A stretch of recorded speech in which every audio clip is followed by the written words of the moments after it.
It is my honor to welcome back someone who is a very dear friend and someone who is an incredible freedom fighter, along with her colleagues at the Camino Company.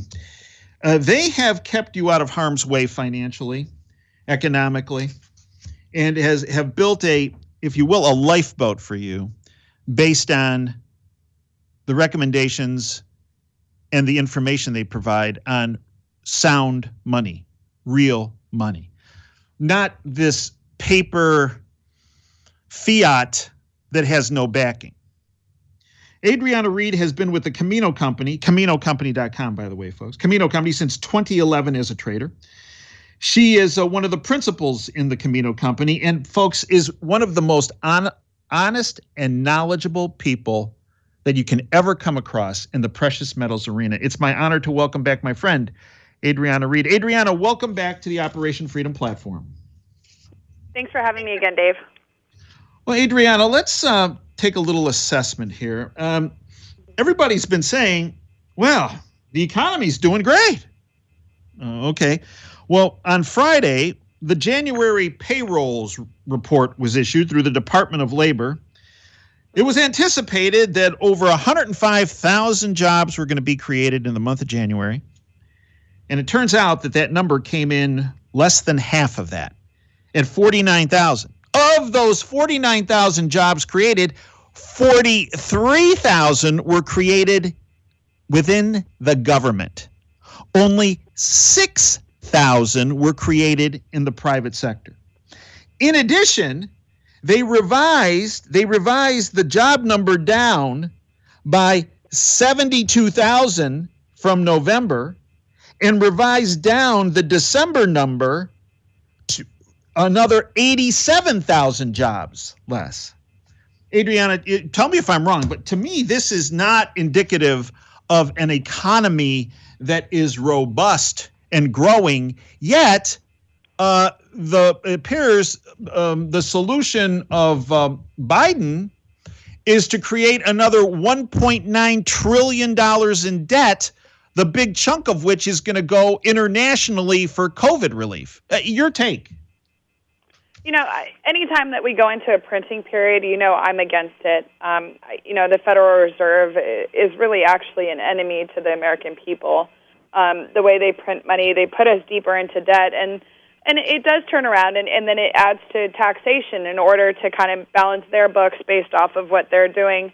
I think that it's a terrible plan to pass right now. I think that we're better off telling people that they can get back to work, and safely. It can be done safely and accordingly, but, people need to go back to work. As far as the job reports go, it shows a true disconnect in the country as far as, the elitist group and where the rest of the country really is falling. The conversation that's brought up more than not is talking about the middle class, and these are the people who do want to go to work. They want to just live a very just normal lifestyle if I go to work and have a family and take care of my life the way it is. And those are the jobs that I would say are the ones that are the most affected by terrible policy, to put it frankly. Well, speaking of terrible policy, Adriana, you are in one of the states. We're in one state here, the People's Republic of Michigan. It has become one of the largest POW camps in all of North America. But you're in another POW camp, that being the state of California. There's a referendum to recall your governor, Newsom. All of a sudden, he decided as this referendum, tell me if I'm wrong, you're on the ground, I'm not there in California, but as this referendum has been gaining more and more people signing on, I think it's probably close to 1.4 million people have signed on to his recall. All of a sudden, he decided to open up the state. Exactly.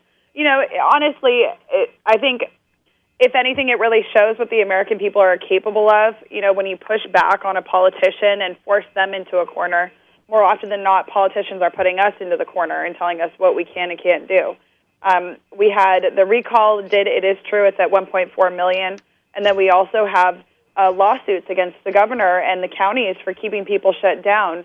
Hair salons, gyms, restaurants, especially when he took restaurants back down.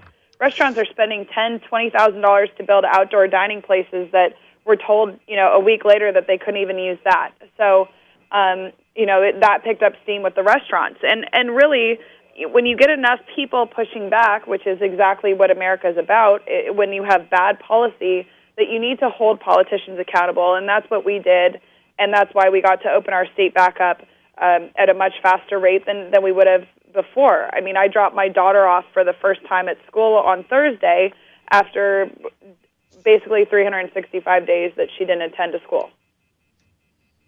And she, I imagine, was absolutely thrilled with that, with not just the possibility of going to school, but actually going to school. Exactly. And you know what? We're getting to the point in California, I see this a lot, is you get to the point where the solution in which you want to fix a problem becomes worse than the problem itself. And especially when you talk about the economy, you talk about mental health, even children that need to be socialized correctly in order for them to be good adults. A lot of that's being stripped from Californians, and that's where the fight back is coming, because you watch the deterioration start to happen, and you say it's time to do something. So, Adriana, you bring up some excellent points. The power of the people, and earlier in our interview, you brought up the fact that the Fed is not the most reputable of groups, that it's a cartel. It's a group of international bankers that are looking out for their own interests and not the interests of the American public. Mm-hmm. That brings us to financial markets. Mm-hmm. This past week and a half, we have seen let's call it what they love to call us as the useless eaters. That's what the global elites call all of us that are in the 99.9%. They've seen the useless eaters stood up and said, there's some funny things going on in financial markets with banksters, if you will, not only shorting, but what's called naked shorting, where they don't even own the stock and they bet against it, driving the price down, suppressing prices. They not only did this in such entities as the GameStop stock or AMC, but they came to the realization, the public, that this is occurring in the precious metals world. This is something you've been speaking about for well over a decade. The banksters, tell me if I'm wrong, they seem to be a bit panicked that all of a sudden the mass public has now awakened to something that you've been speaking about for over a decade. Oh, yeah, absolutely. Our markets are so manipulated, and it's by a very, very large group of people who have a lot of power, is to put it frankly. Precious metals and physical precious metals, which we deal with specifically, it's terrifying to the elite groups and to the banksters, because financial freedom is terrifying to them.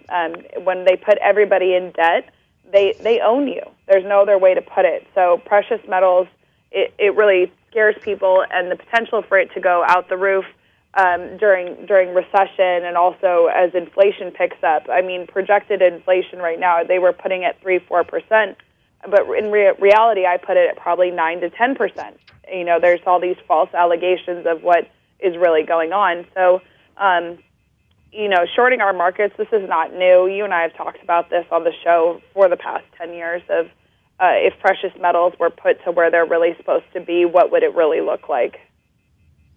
Well, let's talk about that, because this past week, and from my standpoint, and you're on the ground, you can tell all of us because you're the expert, it appears that the paper price that the banksters can manipulate willy-nilly has completely separated from the physical price of precious metals such as gold and silver.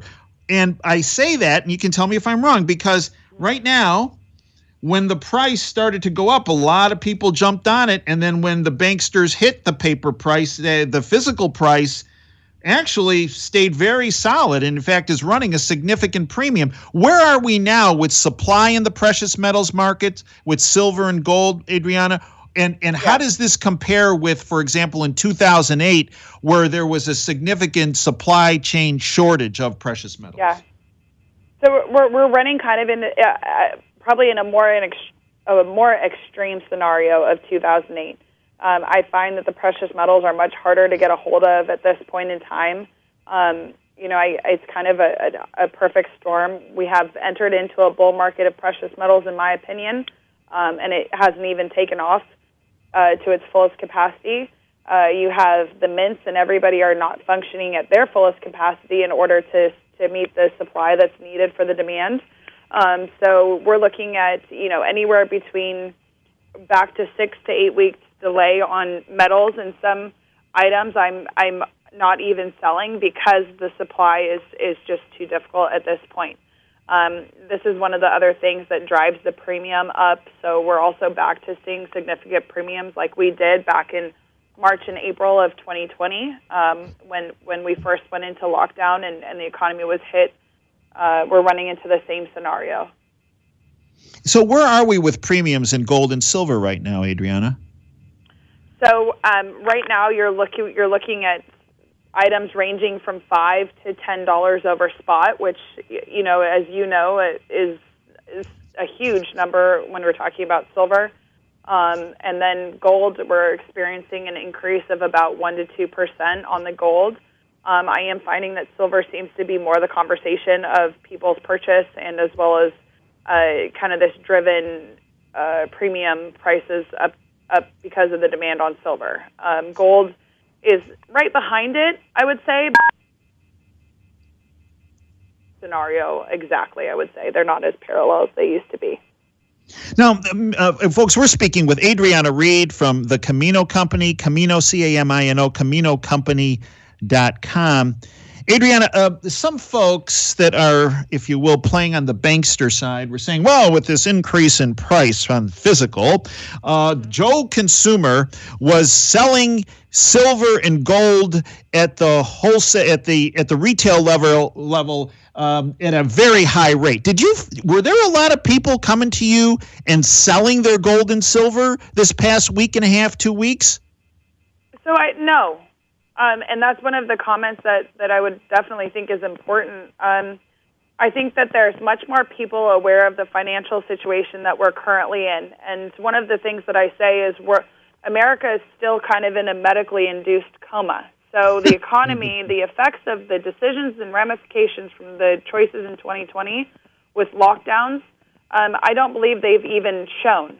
So I think that the reason that the premiums and everything are the way they are is because there are a lot of people that kind of came late to the party and didn't prepare themselves for the financial storm that you and I have been talking about for years, to be frank.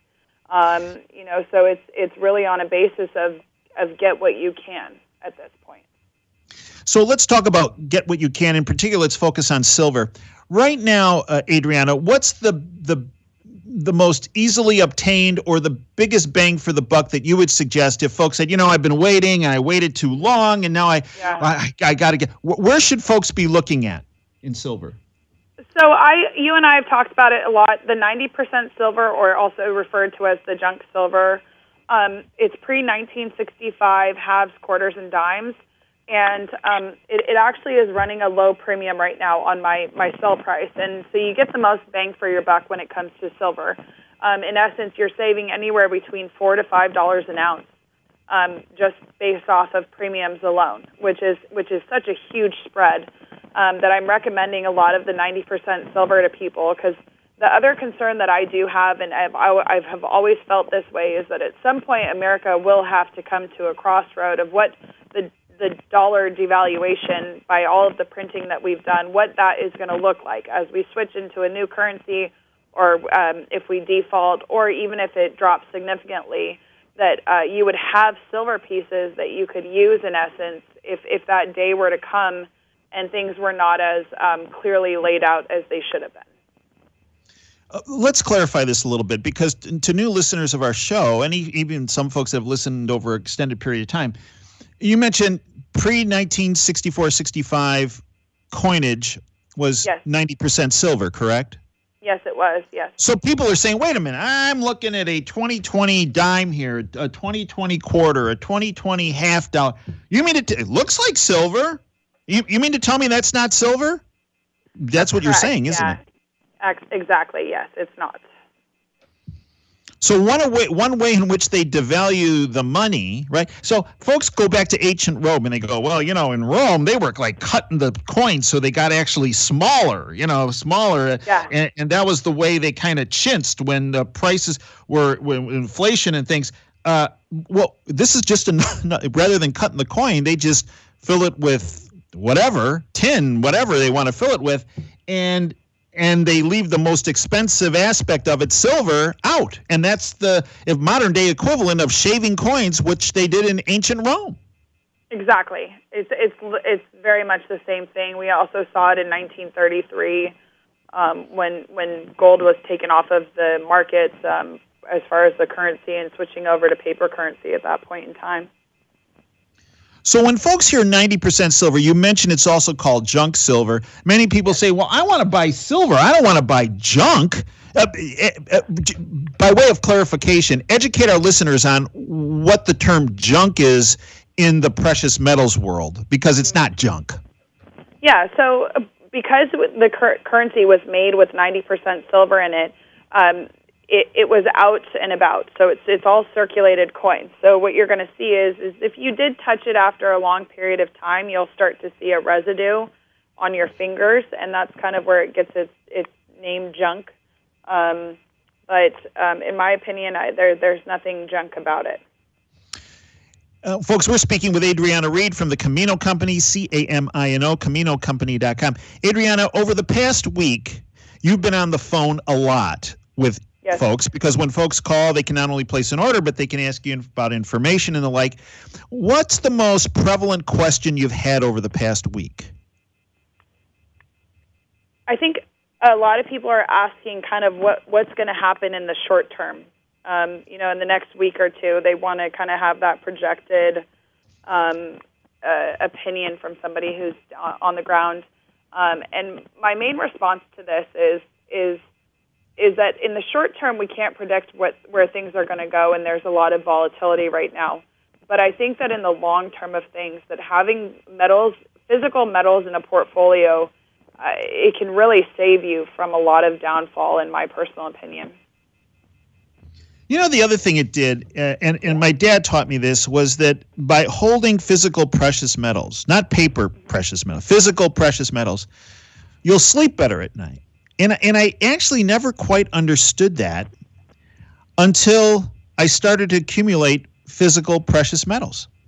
And in fact, you do sleep more soundly knowing that you have something physical in your possession that has stood the test of time of thousands of years. Adriana, educate our listeners in our last minute on how they can get in touch with you and how they can find out more about the Camino Company. Absolutely. So we're open 8 to 4 Pacific Standard Time. You can give us a call at 800-348-8001. You can speak to any of the traders. We do not work on commission. We also have a website that will be taken up and taken down as far as the purchase power on there, but the website is still available to contact us. You can contact the traders through the website, or you can email me directly at adriana@caminocompany.com.